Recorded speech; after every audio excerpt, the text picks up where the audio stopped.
मैं हिंदी की प्राध्यापिका शेफाली सावंत। नमस्कार छात्रों, 2020 में 12वीं का पाठ्यक्रम बदल गया है, इसलिए आप पुस्तक की PDF फाइल डाउनलोड कीजिए। वह डिस्क्रिप्शन में भी दिया गया है, जिससे आपको पाठ्यक्रम पढ़ने में और अभ्यासक्रम समझने में आसानी होगी। सबसे पहले आप पाठ्यपुस्तक निर्धारित कविता आज हम पढ़ेंगे। पद्य विभाग की पहली कविता नवनिर्माण, जिसके कवि है त्रिलोचन जी। इनका वास्तविक नाम वासुदेव सिंह है। इनका जन्म 20 अगस्त 1917 में उत्तर प्रदेश में हुआ था। इस कविता में कवि मनुष्य को संघर्ष करने और अंधेरा दूर करने की प्रेरणा देते हैं। समाज में समानता, स्वतंत्रता तथा मानवता को स्थापित करना ही कवि का मूल उद्देश्य है। चलो छात्रों, अब हम कविता शुरू करते हैं और उसकी व्याख्या को भी समझते हैं। तुमने विश्वास दिया है मुझको, मन का उच्छ्वास दिया है मुझको, मन का उच्छ्वास दिया है मुझको। मैं इसे भूमि पर संभालूंगा, मैं इसे भूमि पर संभालूंगा। तुमने आकाश दिया है मुझको। भावार्थ: कवि त्रिलोचन जी धरती माँ को संबोधित करते हुए अपने विचारों भावों को अभिव्यक्त करते हैं। कवि कहते हैं, माँ, जिस भरोसे और यकीन के साथ मुझे जीवन जो दिया है, मैं गहरी सांस लेने में समर्थ हो पाऊँ, उसे इस धरा पर सुरक्षित और संभाल कर रखूँगा, उसे बेकार नहीं जाने दूँगा। आज मुझे जो खुला आसमान मिला है, जीवन की आज़ादी का सुनहरा अवसर जो मिला है, उसका मैं सदुपयोग करूँगा। जीवन को सफल सार्थक बनाने के लिए सदैव प्रयास में रहूँगा। आगे बढ़ते हैं। सूत्र ये तोड़ नहीं सकते, तोड़कर जोड़ नहीं सकते, तोड़कर जोड़ नहीं सकते। व्योम में जाएं, कहीं भी उड़ जाएं, व्योम में जाएं, कहीं भी उड़ जाएं, भूमि को छोड़ नहीं सकते। कवि कहते हैं, हमें जीवन में रिश्ते और प्रेम बंधनों को एक गहराई तक संभल कर रहना चाहिए। प्रेम रिश्तों के बंधन का धागा बहुत नाजुक होता है और उस नाजुक धागे को तोड़ने के बाद हम जोड़ नहीं सकते। धागा एक बार टूट जाता है तो लाख प्रयास करने पर भी कभी भी पूर्वनित नहीं होता। दरअसल धरती से जुड़ा रहकर भी मनुष्य लक्ष्य को प्राप्त कर पाते हैं। कवि कहते हैं, मातृभूमि के प्रति लगाव जो मन में है, वो हमेशा बनाए रखने चाहिए। यही यहाँ पर कवि का उद्देश्य है। सत्य है, राह में अंधेरा है, सत्य है, राह में अंधेरा है, रोक देने के लिए घेरा है। काम भी और तुम करोगे क्या, काम भी और तुम करोगे क्या, बढ़ चलो सामने अंधेरा है। इस कविता के द्वारा कवि अपने मत को प्रस्तुत करते हैं। कवि कहते हैं कि यह सत्य है कि जीवन की राह में अंधेरा है। जीवन की राह में अंधेरा है अर्थात जीवन पथ पर संघर्षमय है, कठिनाइयों अड़चनों से भरा हुआ है और इस जीवन पथ पर इस समस्या के सामने बाधा रुकावट बनकर आती है और जब रुकावट बन के हुए बाधा, हमें हताश और निराश नहीं होना चाहिए। उसी पर हमें डट कर उसका सामना करना चाहिए और डट के साथ, कठिनाइयों के साथ, डर से हार नहीं मानना चाहिए। यहाँ पर कवि का आशावादी दृष्टिकोण प्रस्तुत होता है। आगे बढ़ते हैं। बल नहीं होता सताने के लिए, वह है पीड़ित को बचाने के लिए, वह है पीड़ित को बचाने के लिए। बल मिला है, बल मिला है तो बल बनो सबको, उठो पड़ो न्याय दिलाने के लिए, उठ पड़ो न्याय दिलाने के लिए। इस कविता द्वारा कवि कहते हैं, ताकतवर और शक्तिशाली मनुष्य अपने बल का, शक्ति का प्रयोग कभी भी किसी को सताने के लिए और परेशान करने के लिए नहीं करता, बल्कि असहायों पीड़ितों को संरक्षण देने के लिए, उन्हें बचाने के लिए अपना बल का प्रयोग करता है। ऐसे पीड़ितों को न्याय दिलाने के लिए कवि ताकतवर लोगों को सदैव प्रयास करना चाहिए, ऐसे उत्तेजित करते हैं जिससे समाज में कोई भी दुखी ना रहे। यही प्रयास पर यहाँ पर कवि का एक समाजवादी समानता का दृष्टिकोण प्रस्तुत हुआ है। जिसको मंजिल का पता रहता है, पथ के संकट को वही सहता है, पथ के संकट को वही सहता है। एक दिन सिद्धि के शिखर पर बैठ, एक दिन सिद्धि के शिखर पर बैठ, अपना इतिहास वही कहता है, अपना इतिहास वही कहता है।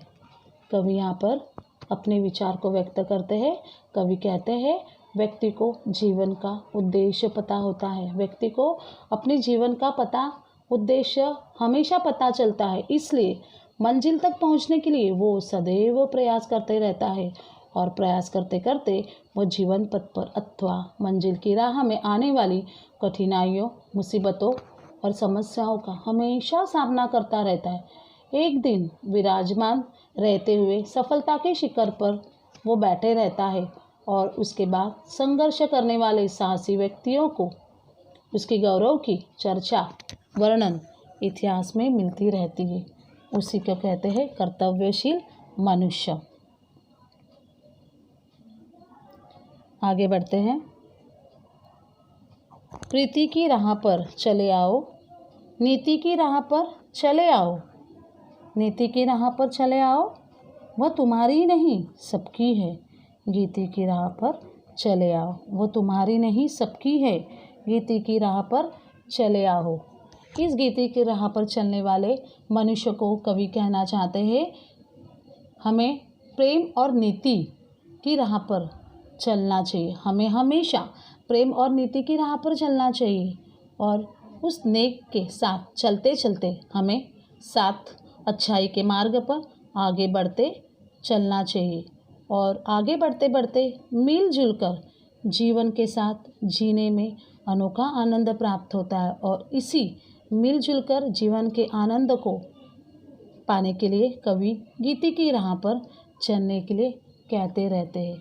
इसलिए मिलजुल कर चलना ही यहाँ पर कवि का उद्देश्य है। आगे बढ़ते हैं। साथ निकलेंगे आज नर नारी, लेंगे कांटों का ताज नर नारी। साथ निकलेंगे आज नर नारी, लेंगे कांटों का ताज नर नारी। दोनों संगी है, दोनों संगी है और सहचर भी है। अब रचेंगे समाज नर नारी, अब रचेंगे समाज नर नारी। कवि कहते हैं आज के सामाजिक परिवर्तन हो गया है, समाज का नवनिर्माण हो गया है, समाज में बदलाव भी आ गया है। अब नर और नारी अर्थात पुरुष और महिला एक साथ कंधे से कंधा मिलाकर चलेंगे। दोनों भी एक साथ कंधे पे कंधा मिलकर चलेंगे तो दोनों क्या होंगे? दोनों साथी होंगे, जीवन साथी होंगे और उसी जीवन साथी साथ मिलकर जीवन जीने का वचन भी एक अद्भुत होगा और उसी वचन जो होता है वह उस पर वे निर्वाह भी करेंगे। यही यहाँ पर नवनिर्माण समाज और नर नारी का बढ़ने का उद्देश्य यहाँ पर कवि ने कहा है। अंतिम पंक्तियों पर हम चलते हैं। वर्तमान बोला अतीत अच्छा था, वर्तमान बोला अतीत अच्छा था, प्राण के पथ का मीत अच्छा था, प्राण का पथ का मीत अच्छा था।